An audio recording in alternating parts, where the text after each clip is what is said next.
Continuando con la presentación, lo que vamos a ver, lo que hemos visto con respecto a muestreos y caudales son variables muy importantes para el tema de diseños de sistemas de tratamiento. ¿Por qué? Porque usted no puede diseñar algo si no conoce cuánta agua residual está generando ese proceso, sea un proceso industrial, sea un proceso de tipo de aguas residuales domésticas ordinarias o sea un proceso de tipo agroindustrial. Es muy importante que sepamos cuál es ese caudal o cuál es esa cantidad de agua que estamos generando y es variable, como lo vimos en el ejemplo de muestreo, perdón, si es continuo o si las cargas contaminantes también son variables de acuerdo a los tipos de caudal. Entonces, ahora vamos a ver una parte que se llama cribado. El cribado básicamente es el tamizado, es la retención de esos sólidos gruesos que están en suspensión, como por ejemplo cuerpos flotantes, papel, palos, maderas, residuos vegetales. Generalmente el cribado se utiliza en rejillas de barras o se utilizan barras metálicas paralelas del mismo espesor e igualmente espaciadas. ¿Para qué sirven? Permiten proteger los dispositivos de transporte de aguas residuales en el caso de las bombas. Imposible que se puedan bombear si el agua residual no fue tamizada previamente y van a llegar a las bombas botellas, trapos, pañales, si estamos hablando de aguas residuales domésticas. Por eso es importante el cribado previo a esos bombeos, para proteger las bombas, también para proteger los equipos de tratamiento. Después del cribado pueden venir unidades posteriores para el sistema de tratamiento y es necesario proteger esos equipos y también proteger el aspecto estético de los cuerpos receptores, porque imaginemos que no hubiera otra unidad después del cribado. Tendríamos entonces cuerpos receptores con una gran cantidad de sólidos gruesos.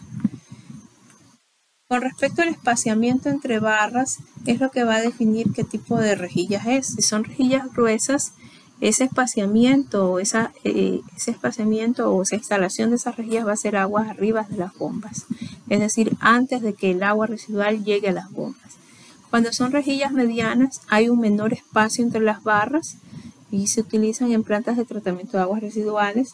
En el caso de las rejillas finas, se usan cuando se conocen las características del agua residual a tratar. Por ejemplo, en procesos agroindustriales que ya conocemos qué tipo de agua residual se está generando, en algunos casos no va a ser necesario poner un cribado con rejillas gruesas, sino más bien rejillas finas que permitan retener esos sólidos que están en suspensión, los sólidos más pequeños que se encuentran en suspensión, para que no ingresen a los posteriores tratamientos. Si hablamos de espaciamiento, las rejillas gruesas, el espaciamiento es de 40 a 100 milímetros, las rejillas medias son de 20 a 40 y las rejillas finas de 10 a 20 milímetros. También, si nos referimos a tipos de rejillas, están las rejillas simples o rejillas manuales y las rejillas mecanizadas. Las rejillas simples es cuando básicamente el operador es quien se encarga de darle mantenimiento y limpieza a esa unidad, mientras que las rejillas mecanizadas justamente son implementadas para reducir ese costo de mano de obra. Con respecto a la inclinación, las rejillas de tipo manual o simples van a tener una inclinación. Esa inclinación va a ser dentro del 45 a 60 grados con respecto a la horizontal. Mientras que en el caso de las rejillas mecánicas, la limpieza es mecánica y su ángulo de inclinación va a ser entre 60 grados a 90 grados con respecto a la horizontal. Para el dimensionamiento, muy importante considerar el tema de la velocidad.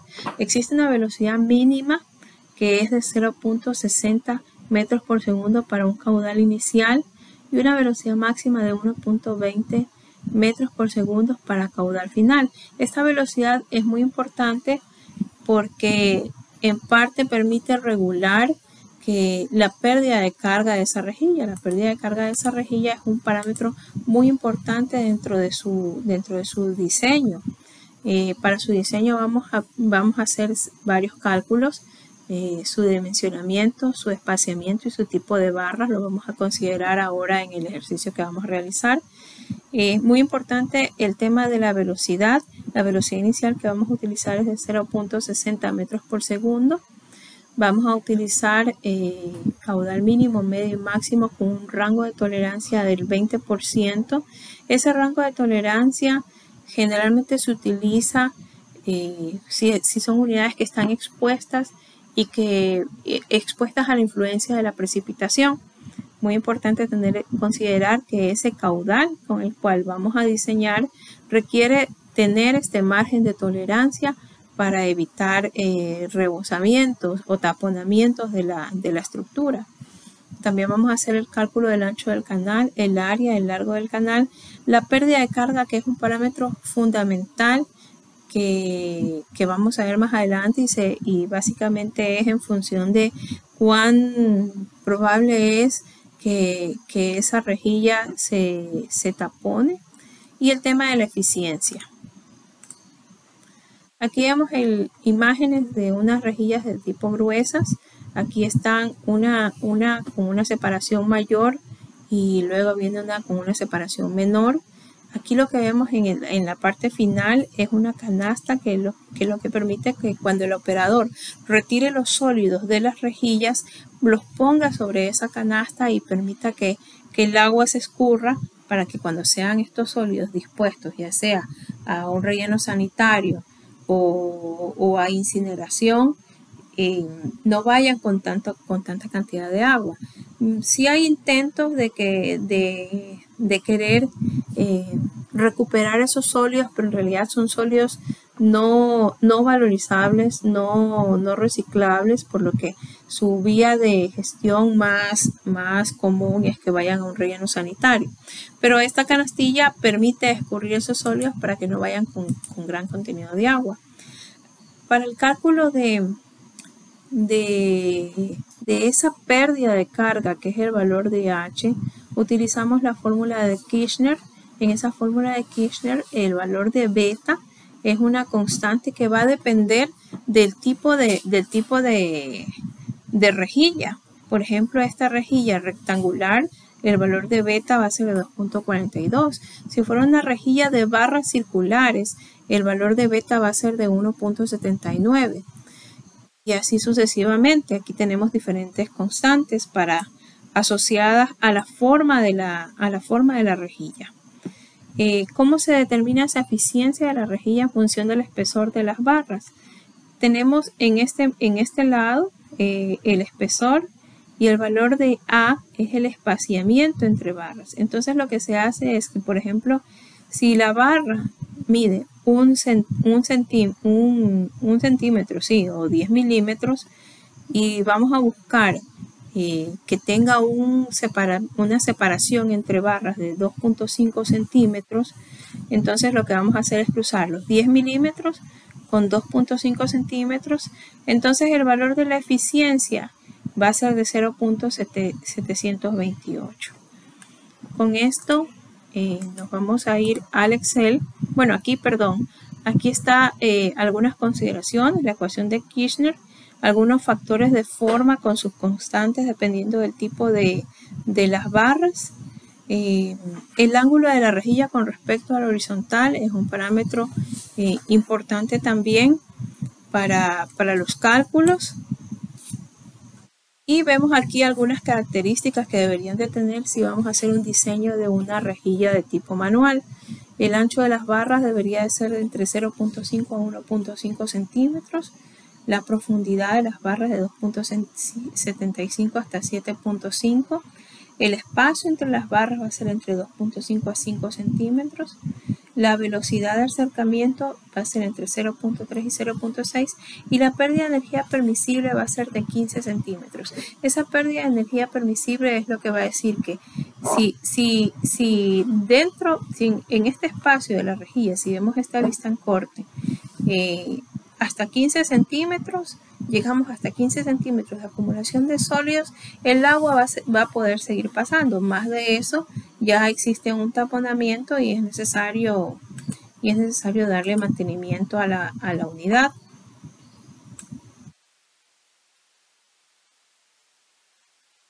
Aquí vemos un ejemplo de esta rejilla, es en la hacienda Juan Viñas. Como vemos, son rejillas, son tamices muy finos que retienen parte del residuo sólido del beneficiado del café. Ese residuo es recolectado manualmente, por eso ahí vemos la pala y la carretilla. Estas son los tamices que tenemos en finca pecuaria. En finca pecuaria básicamente son utilizados para retener la fibra larga que viene dentro del biodigestor, que es alimentado con la boñiga o con las excretas del ganado. Lo que retiene es la fibra larga de las excretas del ganado, porque para que pueda entrar sin esa fibra al tratamiento de biodigestión. Okay. Nos volvemos al Excel y vamos al área que dice cribado. Okay. Aquí en cribado tenemos estas consideraciones o estas características que vemos aquí arriba, son las mismas que las vimos en la presentación, que son las características básicas de diseño. El planteamiento del problema es que vamos a utilizar barras de tipo circular, por eso este valor de 1.79, que es el factor de forma para barras circulares. En este caso estoy escogiendo 1.79. ¿Se acuerdan que eso salía de la tabla que está en la presentación? El tamaño de las barras, en este caso yo estoy escogiendo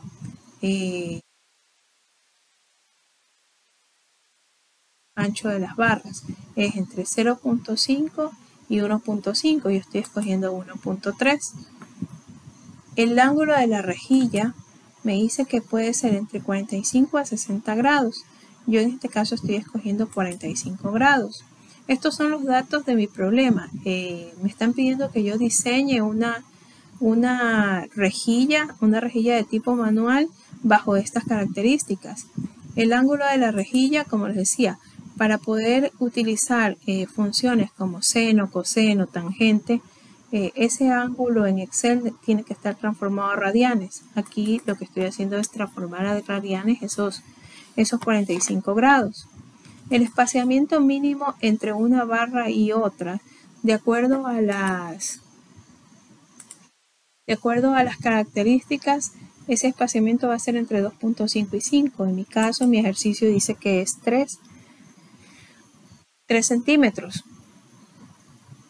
El caudal de aproximación es de 100 litros por segundo, que es el caudal para el cual estamos diseñando esa rejilla, ya considerando ese 20% por efecto de la precipitación.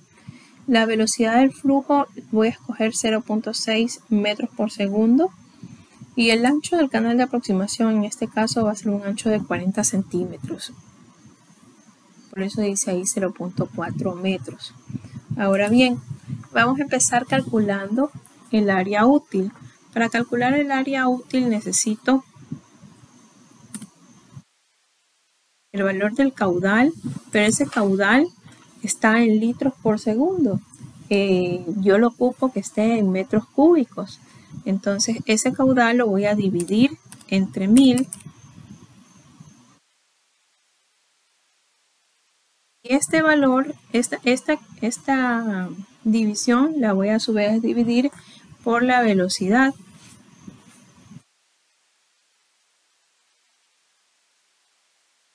La eficiencia entre barras,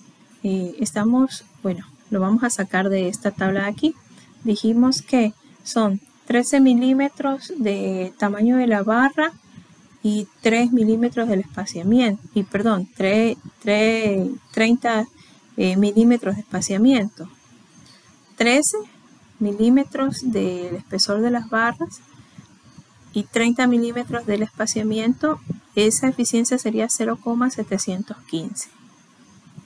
0,715. El área total, incluida las barras, va a ser la área útil dividida para la eficiencia. que la obtuvimos de la tabla. La altura de la lámina va a ser el valor de esa área total incluida de las barras dividido para mi ancho, el ancho que va a tener el canal va a ser de 0.4. Para obtener la longitud de la rejilla, aquí a la par tenemos la ecuación. Para obtener esa longitud vamos a utilizar el valor de h que divide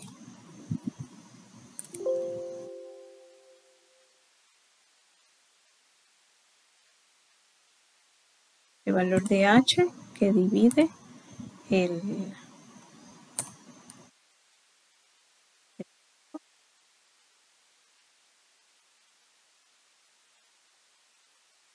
ángulo, pero acuérdense que el ángulo vamos a escoger el valor ahí.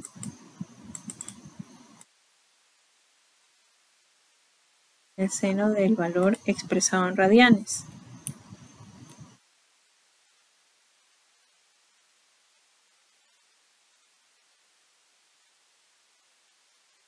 Y la longitud del canal entonces va a ser el valor del caudal aquí vamos a tener que poner paréntesis porque ese caudal hay que dividirlo para 1000 para poderlo transformar a metros cúbicos. Para el valor de S, que el valor de S es el área total incluida las barras, y eso allí multiplicado por 3. Vamos a ver.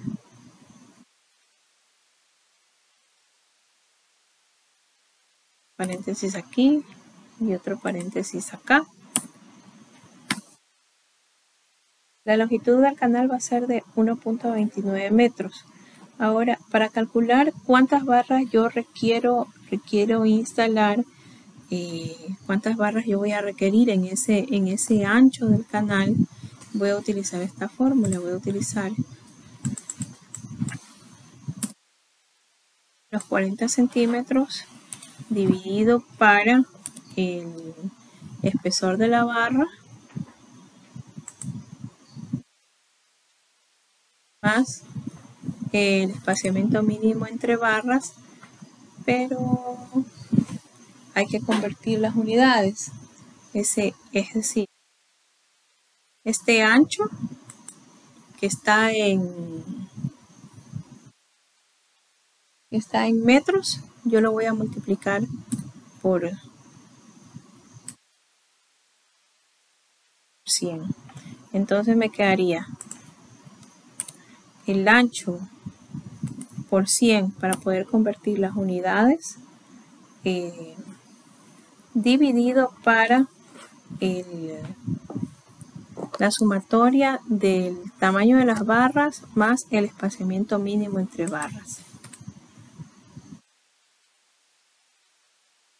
Aquí necesito redondear y me está diciendo que es 9.33 barras.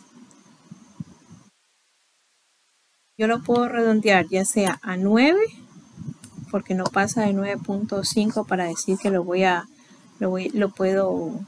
redondear a un número mayor. Ahora bien, la velocidad a través de las rejillas va a ser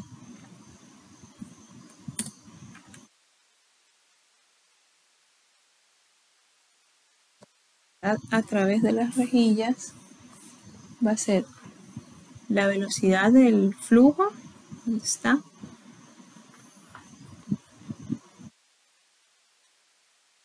La velocidad del flujo dividido multiplicado por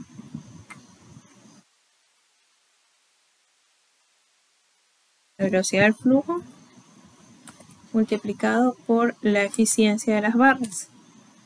Entonces, ¿qué es lo que yo tengo aquí? La velocidad a través de las rejillas de 0.43 metros por segundo. Ahora, muy importante, lo que vemos aquí abajo en esta fórmula de aquí es utilizando la ecuación de Melcaffe-Eddy.